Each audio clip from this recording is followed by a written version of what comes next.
Subling gibaha ang pipila ka lugar sa Davao City kagabi, din kapin gatus ka mga banay ang apektado sa barangay Talomo proper.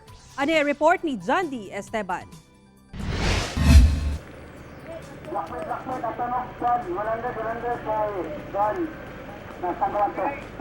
Gilayong nagpatuman og forced evacuation ang Davao City Disaster Risk Reduction and Management Office sa mga residenteng nakapuyo duol sa Talomo River. Kinihuman kalit nga misaka ang level sa tubig sa sapa tungod sa kusog nga ulan kagabi. Nakatutok ang rescue team sa pagmonitor sa posibleng paglapaw sa sapa, labi pa nga guba ang daig sa lugar. Sa Purok 11 sa Barangay Talomo proper, doon nagihapoy nagmagahi nga mubakwit. Nabalaka ang rescue team kay posible pang musaka ang baha nga musangpot sa mas lisod nga pag-evacuate. Rason nga ilahan ng gisuong ang taas nga baha aron kumbensihon ang mga residente nga muhawa na kay delikado.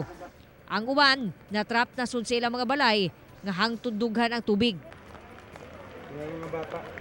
Unya. Bantayanan pa kayo.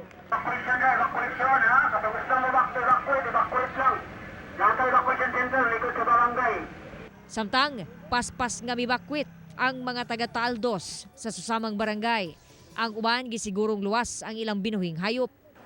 Tungod sa padayong pagsaka sa Talomo River, dinhi sa Taldos sa barangay Talomo proper, miabot na hapit na tuhod ang baha. Busa ang mga rescuers naka-standby aron monitoron ang posibleng paglapaw sa maong sapa. Wala na gisugal sa tag-iya ug lusong ang iyahang sakyanan tungod taas na ang tubig ug basin mo tiurok ang makina. Dinhi una sa gymnasium nagtiner ang kapin gatos kabanay nga apektado sa baha. Lakip dinhi ang pamilya ni Janicel. Iyang gisigurong luwas ang unom ka anak. May gid mo baha unom? Dol baya mig sapa kay. Tapos naguba pa gud among dike.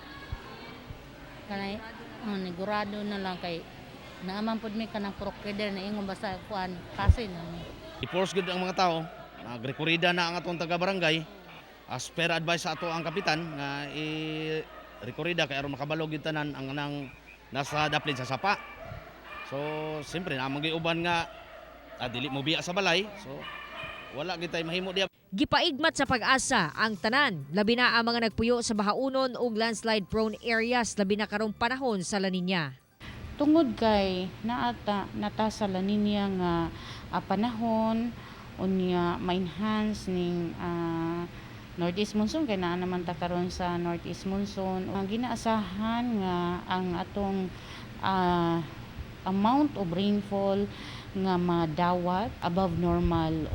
Kauban si Mel Colmenares sa kamera. Ako si John D. Esteban para sa One Mindanao.